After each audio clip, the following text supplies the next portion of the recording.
Hay una práctica cristiana muy importante, hermanas y hermanos, que nosotros hemos perdido, los católicos hemos perdido, debido a la influencia cultural en nuestro entorno, que es la práctica de la corrección fraterna. El nombre de esta práctica debería bastar, es bastante evidente, corrección fraterna.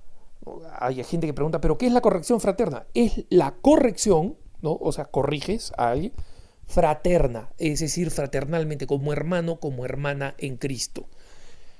No sé qué más se necesita explicar, pero efectivamente corregir al que yerra, corregir al que se equivoca, que es una de las obras de misericordia espirituales que supuestamente nosotros los católicos deberíamos cumplir siempre, es una obra de misericordia sumamente olvidada. ¿Por qué? Porque vivimos en un mundo marcado por una cultura de lo que se llama la corrección política. Esta tendencia secular y liberal, surgida fundamentalmente en el mundo angloparlante, que consiste en llamar a las personas y llamar a los grupos humanos con algún término que les resulte absolutamente confortable, ¿no? En Estados Unidos, por ejemplo, a la población de raza negra se le llama afroamericana, pero una encuesta a esta población señala que el 70% prefiere que les digan de raza negra y no que les digan afroamericanos. Más sorprendente todavía es el hecho de los nativoamericanos, de los llamados indios, que como sabemos no son indios porque no son de la India, ¿no? Entonces es un nombre equivocado que sin embargo ya se establece y sin embargo los nativoamericanos en Estados Unidos prefieren que les digan indios. Es más, ellos dicen, yo pertenezco a esta Indian Nation, a esta nación india, Sioux, Potawatomi, Lakota, etcétera, etcétera. Entonces, esto se extiende luego a grupos ideológicos como los homosexuales que quieren que les llamen gay, distorsionando una palabra en inglés, ¿no?, que significa alegre. Eso es lo que significa la palabra gay.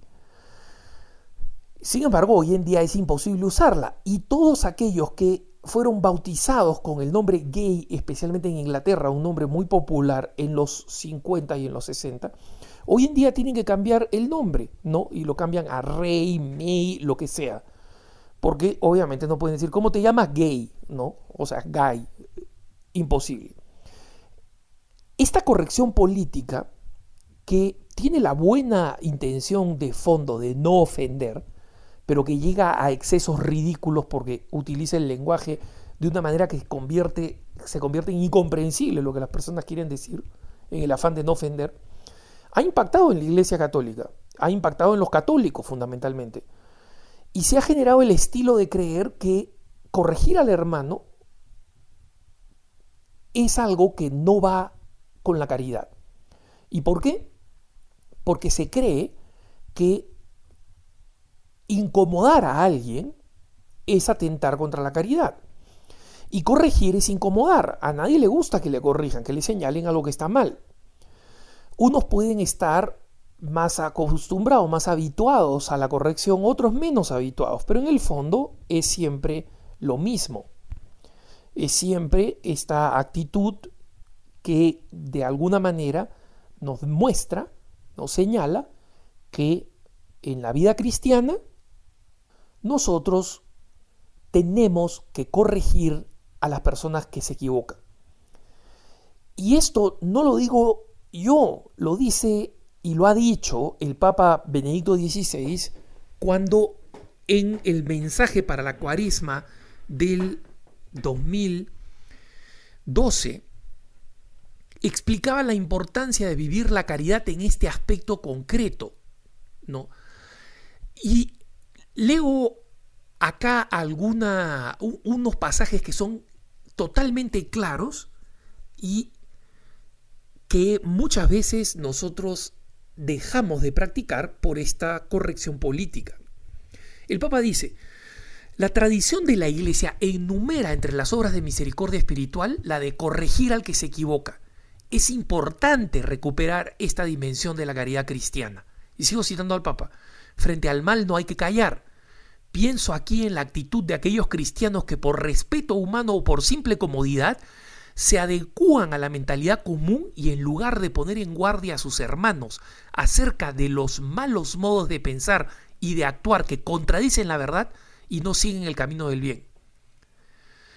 Lo que anima la reprensión cristiana, sigue diciendo el Papa, nunca es un espíritu de condena o recriminación. Lo que la mueve es siempre el amor y la misericordia y brota de la verdadera preocupación por el hermano. En nuestro mundo impregnado de individualismo, sigue diciendo el Papa, es necesario que se redescubra la importancia de la corrección fraterna para caminar juntos hacia la santidad. Por lo tanto, es un gran servicio ayudar y dejarse ayudar a leer con verdad dentro de uno mismo para mejorar nuestra vida y caminar cada vez más rectamente por los caminos del Señor. Siempre necesitamos una mirada que ame y corrija, que conozca y reconozca, que discierna y perdone, como ha hecho y hace Dios con cada uno de nosotros.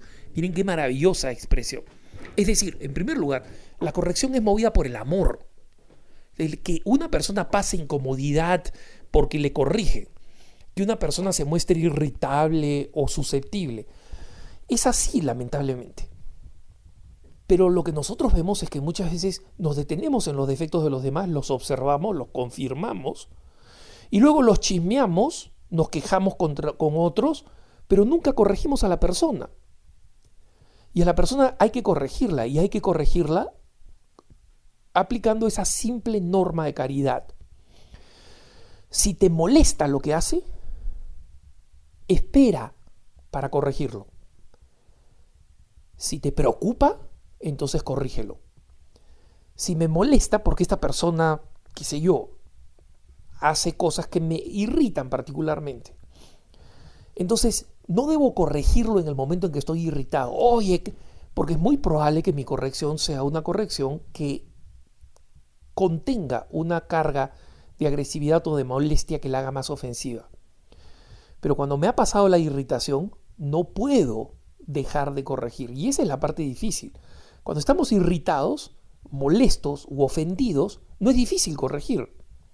Se nos salen las palabras. Sí, porque tú siempre haces esto y lo otro. Porque estoy ofendido, porque estoy molesto, porque estoy irritado.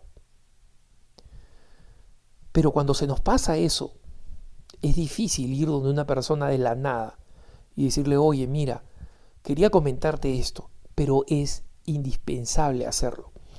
Y cuando una persona en conciencia cree que no le corresponde o que no va a ser eficaz en su corrección, en conciencia, no por prejuicios, no porque no, esa persona nunca escucha, no, cuando en conciencia cree, la forma de saber que está actuando con caridad es buscar a la persona que lo corrija a tiempo. Y si tú eres una persona que siempre encuentras otro para que corrija, pregúntate si no eres un cobarde miserable. Y no quiero ofenderte con esta expresión. Lo digo porque vamos a tener que dar cuenta ante Dios, hermano. Tú puedes tener una vida muy buena como cristiano, puedes tener una vida muy buena como cristiana. Cuando llegues al cielo y te saquen a cuenta todos los que se condenaron porque tú no corregiste, ten en cuenta que eso va a pesar gravísimamente. Nosotros vemos en todos los santos que corregían y que cumplían lo que dice San Pablo. Tú, por tu parte, corrige, reprende, exhorta a tiempo y a destiempo. Entonces, no es cuestión de ver cuál es el mejor momento. Por supuesto, la prudencia nos lleva a decir, voy a escoger el mejor momento para corregir a esta persona. Pero si el mejor momento, entre comillas, si el momento ideal nunca llega, eso no te debería impedir corregir. La corrección hay que hacerla. Y en algunos casos, con algunos temas, con algunas personas, el momento ideal, entre comillas, nunca llega. Siempre va a ser desagradable, siempre va a ser incómodo. Pero ahí es donde se muestra la caridad. En que estemos dispuestos a pasar por ese momento desagradable, donde salimos de nuestro individualismo para corregir a otros, y que lo hacemos de la manera más caritativa, más sólida y más clara, y dejamos a la persona y a Dios evaluar los resultados o acoger los frutos de esa corrección. Que tengas un buen día.